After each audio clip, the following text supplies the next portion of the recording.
أعوذ بالله من الشيطان الرجيم بسم الله الرحمن الرحيم وكذلك جعلناكم أمة وسطا لتكونوا شهداء على الناس صدق الله العظيم রাবেতাতুল ওয়াইজিন বাংলাদেশের উদ্যোগে আয়োজিত আজকের অত্যন্ত সময়োপযোগী উম্মতের বিশুদ্ধ আকীদার হেফাজত ও বর্তমান প্রেক্ষাপট শীর্ষক আলোচনা সভায় উপস্থিত সম্মানিত সভাপতি, বর্তমান বাংলাদেশের অন্যতম উম্মতের রাহবার আলোচক আমার বড় ভাই মোহতারামুল মাকাম হযরত মাওলানা আব্দুল বাসিত খান হাফিজাহুল্লাহ, উপস্থিত আমার শাইখ ও মুর্শিদ হযরত দেওয়ানার পীর সাহেব দামাত বারাকাতুহুম, উপস্থিত রয়েছেন রাবেতাতুল ওয়াইজিন বাংলাদেশের সম্মানিত উপদেষ্টা বন্ধুবর হযরত মাওলানা খালেদ সাইফুল্লাহ আইয়ুবী, মহাসচিব বন্ধুবর হযরত মাওলানা হাসান জামিল হাফিজাহুমুল্লাহ সহ দিগার অন্যান্য উলামায়ে কেরাম। আমি আজকের এই মজলিসে কিছুটা নিজের পক্ষ থেকে কিছু বিষয়ে জবানবন্দি দেওয়ার গরজ অনুভব করতেছি। আপনারা জানেন জবানবন্দি কে দেয়, কোথায় দেয়। জবানবন্দি পরিভাষাটা ব্যবহার হয় যখন কোনো ব্যক্তি আদালতের কাঠগড়ায় দাঁড়িয়ে বিচারকের সামনে বক্তব্য দেয়, তখন সেটাকে জবানবন্দি বলা হয়। তো কাজে আমি মনে করি উম্মতের উলামায়ে কেরামের সামনে আমরা যারা কাজ করছি তাদের কাছে আমাদের জবাবদিহিতা করা, নিজেদের কথার পক্ষে নিজের ওয়াজাহাত ব্যক্ত করা, এটা তাদের দায়িত্ব। সেই জায়গা থেকে আমি জবানবন্দি দিচ্ছি এবং আমি এই জবানবন্দিটা দেওয়াটা বিশেষ প্রয়োজনও মনে করছি, কারণ এখানে আমার বর্তমান সময়ের দুজন মুরব্বী উপস্থিত রয়েছেন, যাদের কাছে আমি সহস্রাধিক আলেম ওলামার উপস্থিতিতে ঘোষণা করছি মিডিয়ার সামনে যে বর্তমানে আমার নাকের মধ্যে লাগাম লাগানো আছে এবং আমার সেই লাগাম বিশেষভাবে আমার এই দুই মুরব্বীর হাতে আছেন। একজন আমার আব্বাজান শাইখুল হাদিস রহমতুল্লাহ আলাইহি রফাতের পর আমাদের পারিবারিক অভিভাবক, আমার এদারার অভিভাবক, আমার জিম্মাদার, আমার ব্রাদারে মোহতারাম হযরত আল্লামা মাওলানা মাহফুজুল হক হাফিজাহুল্লাহ, এবং আরেকজন আমার ইসলাহি মুরব্বী, আমার শাইখ ও মুর্শিদ হযরত দেওয়ানার হযরত হাফিজাহুল্লাহ।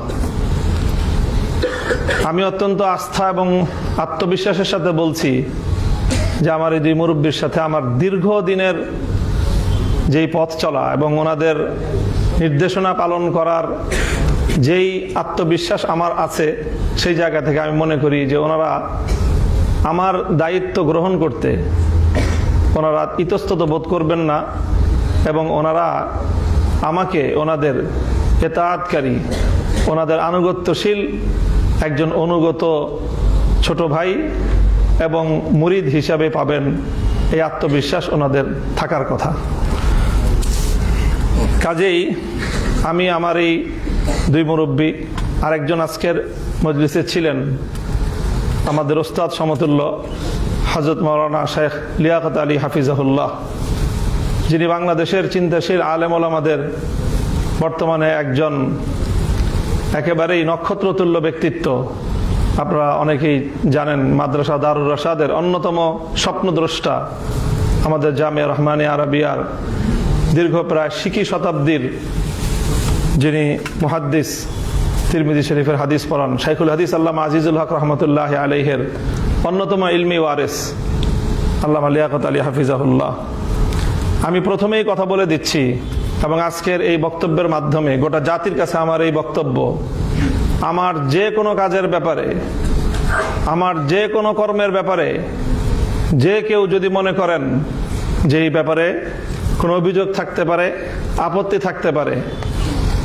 আর যদি আমার ব্যাপারে আস্থা না হয় যে আমি হয়তো আপনাদের অভিযোগ আপত্তি আমলে নিব না, আমার এই 3 মুরব্বীকে বলেন, উপস্থিত 2 মুরব্বী আছেন, সাথে লিয়াকত আলী সাহেব হুজুরকে আমি যুক্ত করে দিলাম।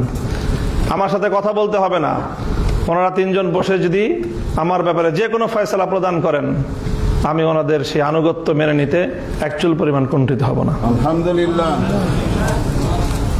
মোহতারাম হযরত উলামায়ে কেরাম, আজকে আকীদার হেফাজত বিষয় নিয়ে আলোচনা।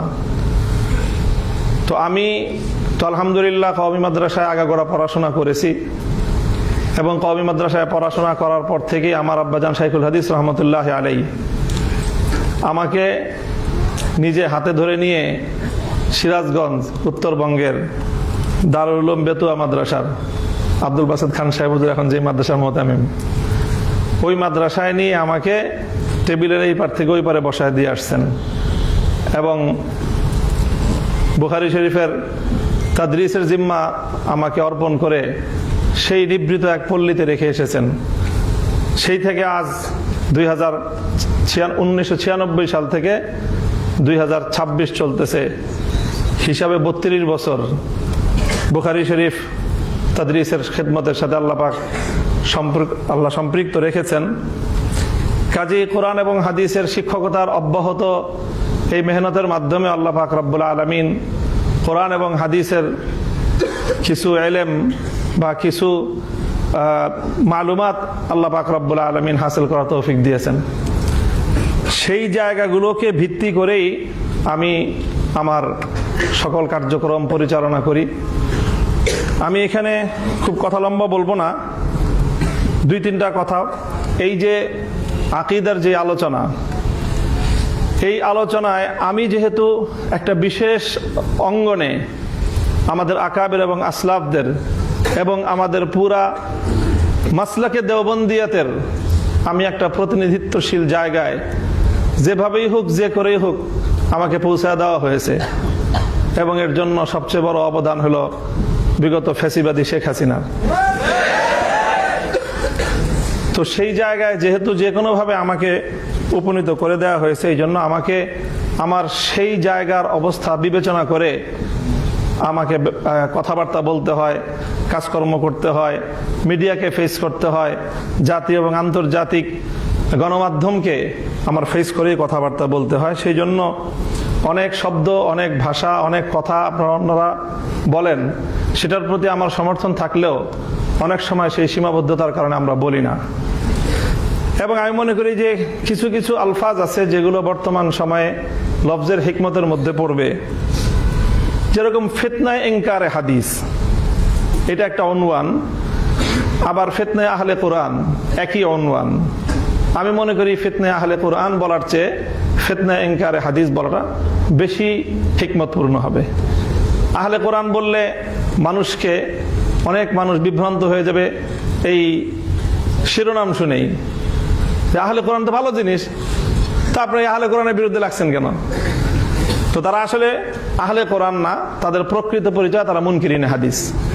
ঠিক একইভাবে আহলে হাদিস বা এই জাতীয় শব্দে তারা তানকিদ না করে ফিতনায়ে ইনকারে তাকলিদ অস্বীকার করা, এটা উম্মতের মধ্যে অনেক বড় এক ফিতনা। হাদিস অস্বীকার করা যেরকম এক বড় ফিতনা, তাকলিদ ইনকার করাটাও এটা উম্মতের 1300 বছরের তাওয়ারুসের এক ইনকার করার ফিতনা। এই 2টা শব্দের প্রতি আমার একটা থাকলো, উলামায়ে কেরাম এটা নিয়ে ফিকির করবেন। আমি এখন আরেকটা বিষয় ওয়াজাহাত করতে চাই। যেহেতু আমি উম্মতের উলামায়ে কেরামের পক্ষ থেকে প্রতিনিধিত্বশীল জায়গায় বসে রাজনৈতিক কার্যক্রম পরিচালনা করছি, এই জন্য রাজনীতি নিয়ে আমার একেবারে যে পড়াশোনা, পর্যালোচনা, পর্যবেক্ষণ নাই, এরকম আমি আমাকে নিজেকে মনে করি না। বরং আমি আমার রাজনৈতিক পথ চলায় প্রতিটি পদক্ষেপে আমি আমার আকাবের আসলাফ, আমার পূর্বসূরি, বিশেষ করে উলামায়ে দেওবন্দের প্রতিটি রাজনৈতিক সন্ধিক্ষণের ওনাদের কর্মকাণ্ড, কর্মপন্থা নিয়ে আমার চুলচেরা বিশ্লেষণ করার সুযোগ অন্যদের চেয়ে বেশি হয়।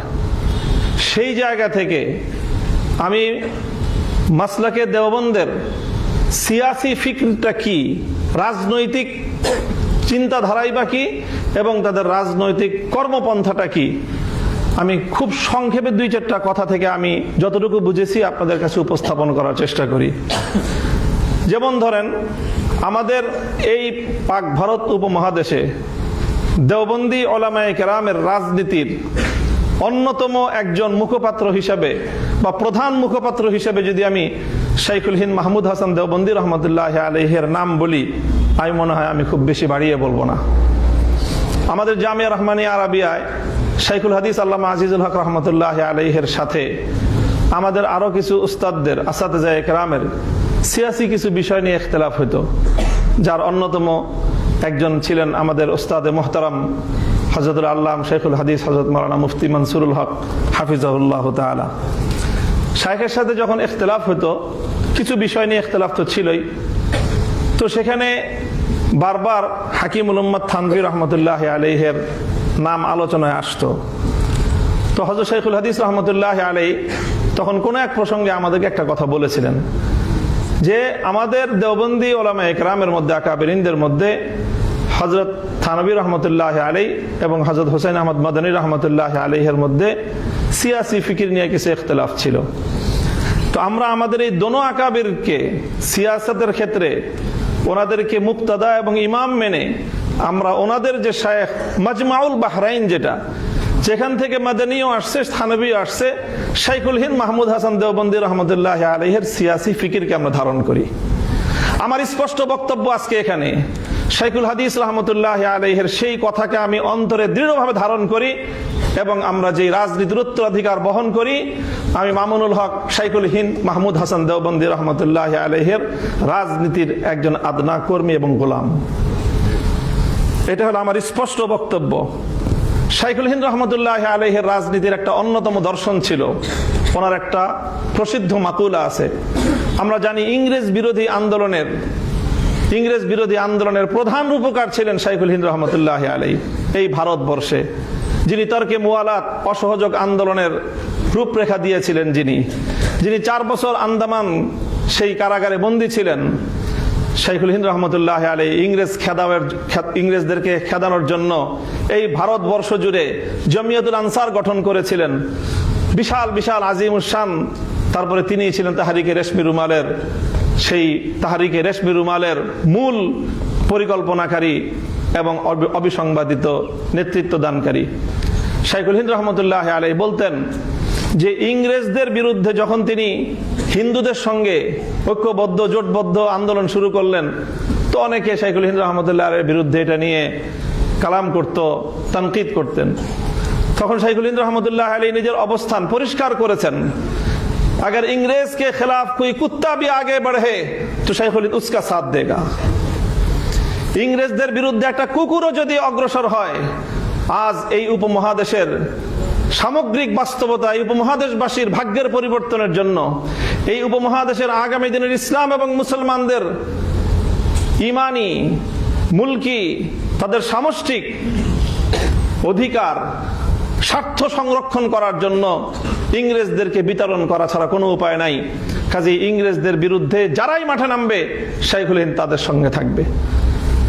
কাজে আমি মনে করি যে ঠিক তদ্রূপ রাজনীতির মধ্যে অনেক প্রতিপক্ষ থাকে এবং সেই প্রতিপক্ষদের মধ্যে একটা তরতিব করতে হয়।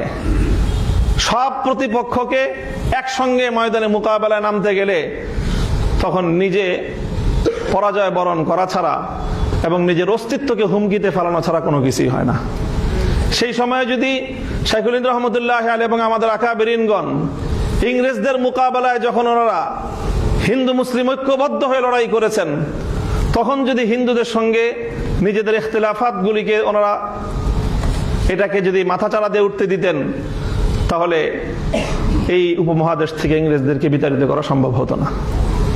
ঠিক একই জিনিস আমরা দেখি যখন আমাদের আকাবেরিনগণ পাকিস্তানে, মুত্তাহিদা পাকিস্তানে, ঐক্যবদ্ধ পাকিস্তান আমলে যখন কাদিয়ানীদেরকে অমুসলিম ঘোষণা করার এই আন্দোলন শুরু হলো, তখন আমাদের আকাবেরিনরা দেখেছিলেন, দেওবন্দি আকাবেররা, যদি এই আন্দোলনে আমাদেরকে সফলতা অর্জন করতে হয় তাহলে আমাদেরকে আরো যেই সকল বিষয়ে, আকীদার বিষয়ে, মাসলাক বিষয়ে, নানা বিষয়ে অন্যদের সাথে যে সমস্ত ইখতিলাফাত আছে, সেই সব ইখতিলাফাতগুলিকে এখন এক মোহনায় নিয়ে আসতে হবে।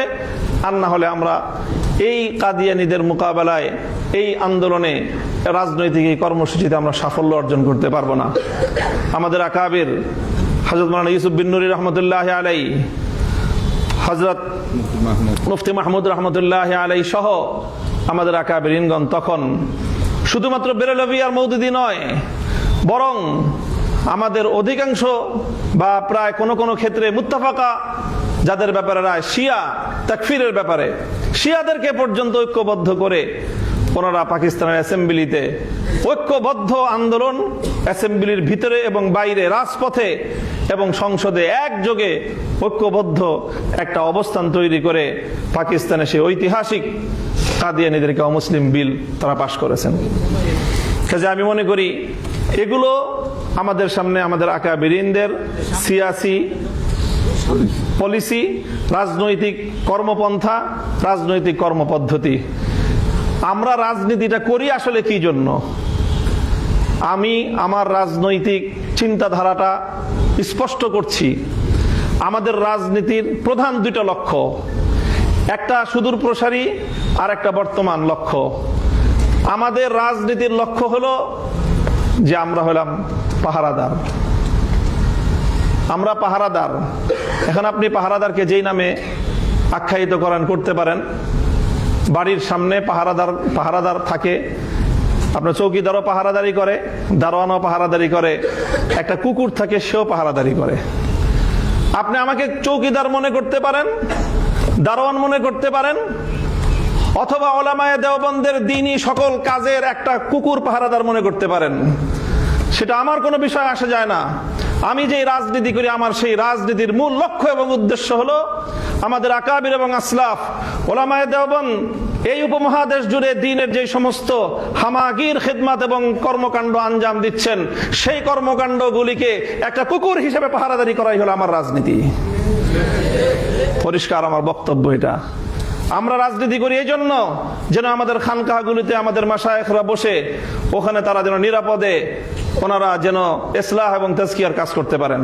আমরা রাজনীতি করি এই জন্য যেন আমাদের দাওয়াতের কাফেলাগুলো তারা দাওয়াতের মেহনত নিয়ে প্রত্যেকটা জায়গায় জায়গায় ছড়িয়ে পড়তে পারেন। আজ জানেন বাংলাদেশে, এই বাংলাদেশে 99% মুসলমানদের বাংলাদেশে দাওয়াতুল ইসলাম ইলা গায়রিল মুসলিমিন, গায়রে মুসলিমদের কাছে যারা দাওয়াত নিয়ে যেত, সেই দাওয়াতের মেহনত আজ কতটা ঝুঁকির মুখে। যারা সেই দাওয়াত দেয় তারা আজকে কতটা হুমকির মুখে, রাষ্ট্রীয় হুমকির মুখে, আন্তর্জাতিক হুমকির মুখে। এই সকল দায়ীদেরকে নিরাপত্তা দেওয়া এবং তাদের পাশে দাঁড়ানো, কণ্ঠ উচ্চারিত করে তাদের জন্য সিনা টান করে ময়দানে দাঁড়িয়ে যাওয়াই হলো আমাদের রাজনীতি। এবং আমি করব সেটা ইনশাআল্লাহ, সেটা করব ইনশাআল্লাহ। আমি শেখ কালিম সিদ্দিকী হাফিজাহুল্লাহর একজন শাগরিদ। আমি ভারত গিয়েছি শুধুমাত্র হযরতের সোহবত উঠানোর জন্য, দেখার জন্য যে হযরত সেই ভারতে থেকে কিভাবে সেখানে গায়রে মুসলিমদের মধ্যে দ্বীনের দাওয়াত দিচ্ছেন। আজ জানেন কালিম সিদ্দিকী হাফিজাহুল্লাহ আজকে ভারতের কারাগারে বন্দী। ওনার বিরুদ্ধে ভারতের আদালত রায় দিয়েছে, তিনি হলো মানে কি বলে এটাকে, না মানে একেবারে ওনাকে যাবজ্জীবন কারাদণ্ড রায় দেওয়া হয়েছে। যাবজ্জীবন কারাদণ্ড। অপরাধ একটাই, উনি অমুসলিমদেরকে ইসলামের দাওয়াত দিয়েছেন। এই জন্য ওই দাওয়াতের সিলসিলা আজকে বাংলাদেশে যারা দাওয়াতের কাজ করেন, আজ তারা হুমকির মুখে বাংলাদেশে। এই তাদেরকে তাহাফুজ দেওয়া, তাদের পক্ষে মাঠে কথা বলা, সংসদে কথা বলা, প্রয়োজনে রাজপথে কর্মসূচি দেওয়া, এটাই হলো মামুনুল হকদের রাজনীতি। আমি হয়তো দাওয়াত নিয়ে যাব না, আমি হয়তো দাওয়াত নিয়ে সরাসরি নিজে যাব না, কিন্তু আমি বলবো আমার কালেমার দাওয়াত নিয়ে যারা যাবে পাহাড়ি অঞ্চলে, সেই গারো অঞ্চলে, সেই মুসলমানদের দুর্বলতার, মুসলমানদের দারিদ্র্যের সুযোগ নিয়ে যে খ্রিস্টান মিশনারিরা, যে সকল বিধর্মীরা কাদিয়ানীরা মুসলমানদের ইসলামকে, ইমানকে খরিদ করে নিবে, ইমান হারা করবে, সেই সকল মুসলমানদেরকে বুঝিয়ে শুনিয়ে আবার ইসলামের পতাকার নিচে, ইসলামের শামিয়ানার নিচে ফিরিয়ে আনার জন্য যারা মেহনত করবে, দাওয়াত দিবে, তাদের সেই দাওয়াতকে তোমরা প্রতিহত করবা। যারা এই সকল দাওয়াতি কাজগুলোকে প্রতিহত করার চেষ্টা করবে, যত বড় শক্তি হোক, সেটা ইন্টারনাল শক্তি হোক, এক্সটার্নাল শক্তি হোক, দেশের ভিতরের শক্তি হোক, আন্তর্জাতিক শক্তি হোক, লড়াই করার জন্য দুইবার ভাববো না ইনশাআল্লাহ আমরা। এটাই হলো আমাদের রাজনীতি, এটাই হলো আমাদের রাজনীতি। দাওয়াতের কাজ করবেন, তালিমের কাজ চলবে, মাদ্রাসাগুলো তাদের স্বকীয়তার উপর ভিত্তি করে আকাবির এবং আসলাফদের তর্জ তরিকার উপর তালিম চলবে, তালিমের মেহনত চলবে। কেউ যদি এখানে এসে অবৈধ হস্তক্ষেপ করতে চায়, সেই কালো হাত ভেঙে গুড়িয়ে দেওয়ার জন্য তাদের মোকাবেলায় রাজপথে সিনাটান করিয়ে দেওয়া, সিনাটান করে দাঁড়িয়ে যাওয়া, এটাই হলো আমাদের রাজনীতি। কাজেই আমাদের রাজনীতির যে মূল মাকসাদ, তার অন্যতম একটা মাকসাদ হলো পাহারাদারি করা। আপনি সেই পাহারাদারিকে, আমি আবারও বলছি, আপনি আমাকে দারোয়ানের মর্যাদা দিলেন না চৌকিদারের মর্যাদা দিলেন, না আপনি আমাকে কওমি অঙ্গনের একজন পাহারাদার কুকুর হিসেবে মূল্যায়ন করলেন, সেটা আমার কাছে খুব বেশি বড় বিষয় নয়। তবে জেনে রাখেন, কুকুর হইল আপনাদের এই কাজের পাহারাদারি করার জন্য আমরা দাঁড়িয়ে আছি। আপনি মুনাজারা ইসলাম মুনাজারা করেন, মুনাজারা করেন, আপনারা বাতিলের মোকাবেলায় দালায়েলের বহস করেন, আপনারা আপনাদের মতো করে বহস করে যান। আমরা হয়তো মুনাজারা করব না, বহস করব না, কিন্তু আপনি আহলে হক হয়ে, আপনি উলামায়ে দেওবন্দের একজন মুখপাত্র হয়ে যখন মুনাজারা করবেন, মনে রাখবেন আপনার তাহাফুজের জন্য আপনার পিছনে মামুনুল হক কুকুর হয়ে দাঁড়িয়ে আছে।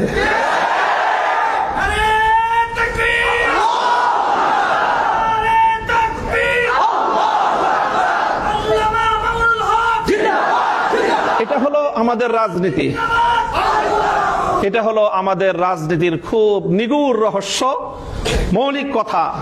কাজেই আমাকে এই রাজনীতি করতে হলে, আমাকে লড়াই করতে হলে, আমাকে কখনো সরকারের বিরুদ্ধে লড়তে হয়, কখনো আমাকে আন্তর্জাতিক শক্তির বিরুদ্ধে লড়তে হয়। কাজেই আমাকে আমার রাজপথের একটা শক্তি নিয়ে আমাকে ময়দানে টিকে থাকতে হবে।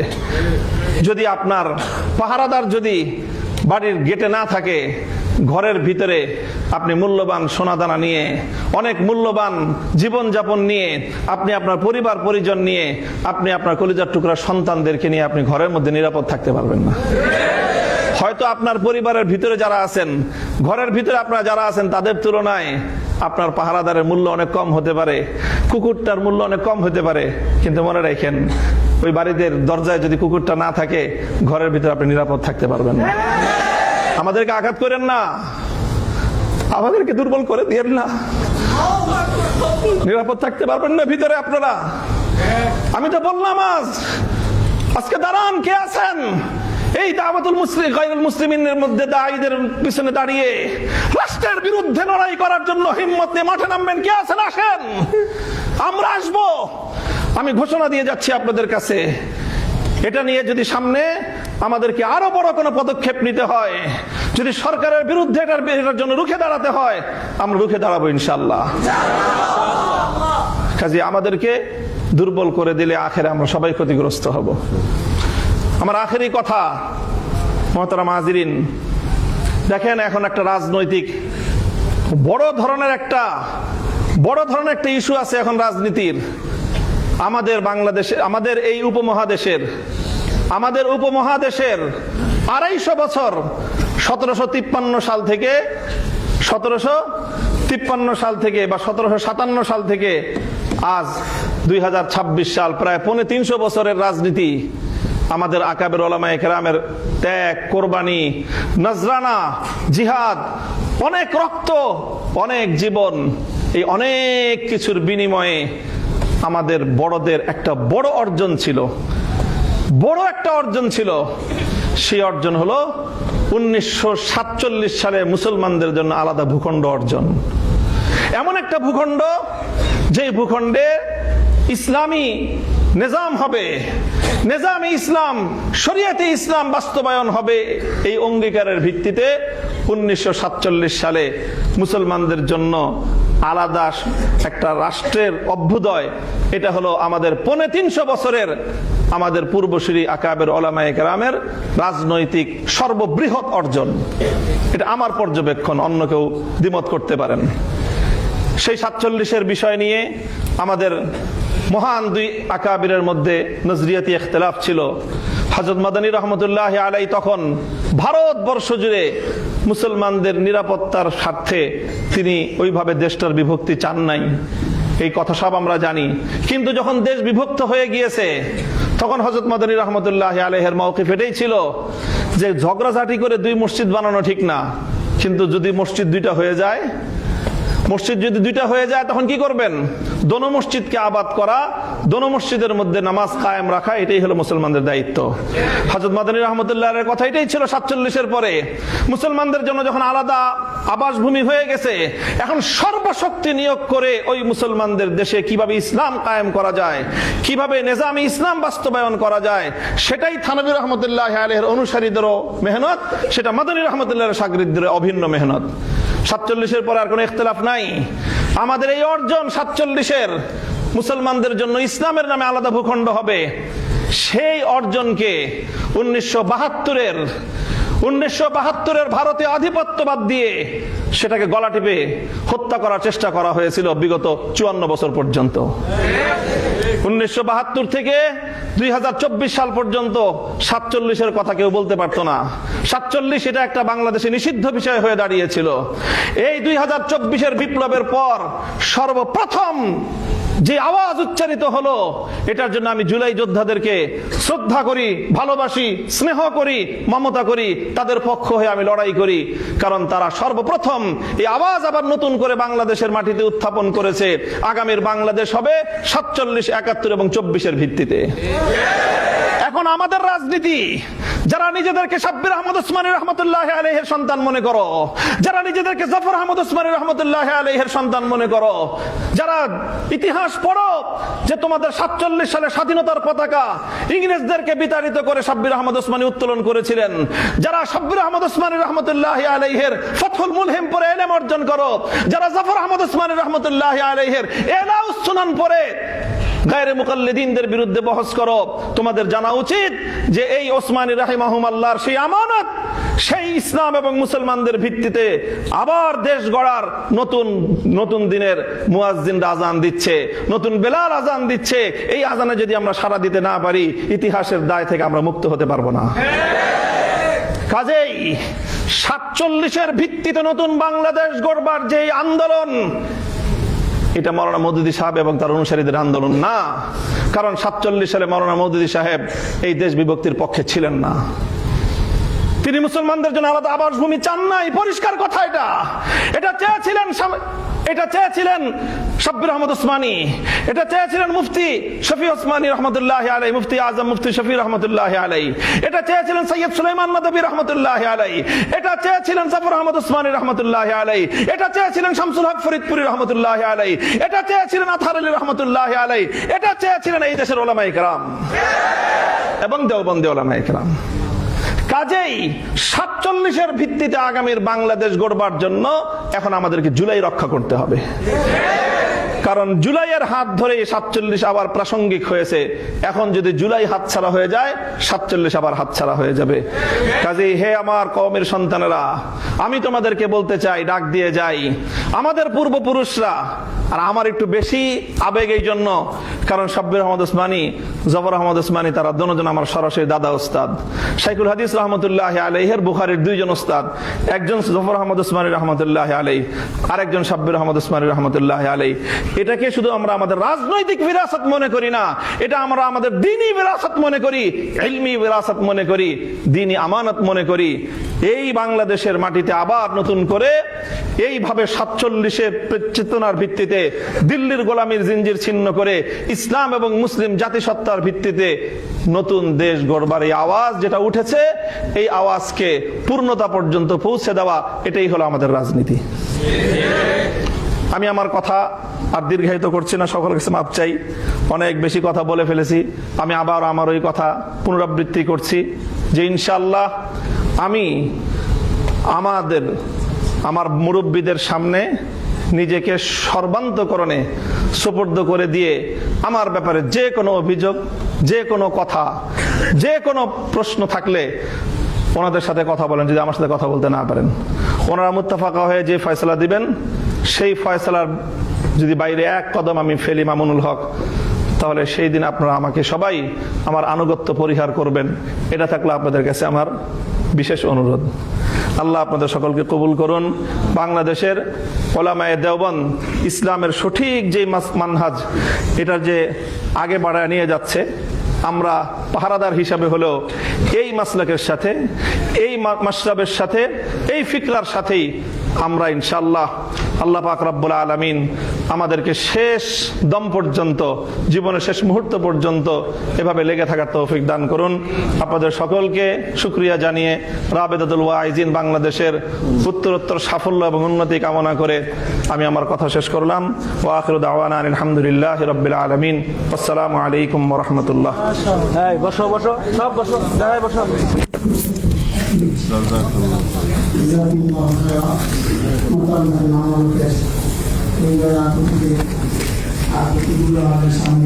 প্রকাশ করেছেন, আশা করি অনেক প্রশ্নের জবাব আমরা পেয়েছি।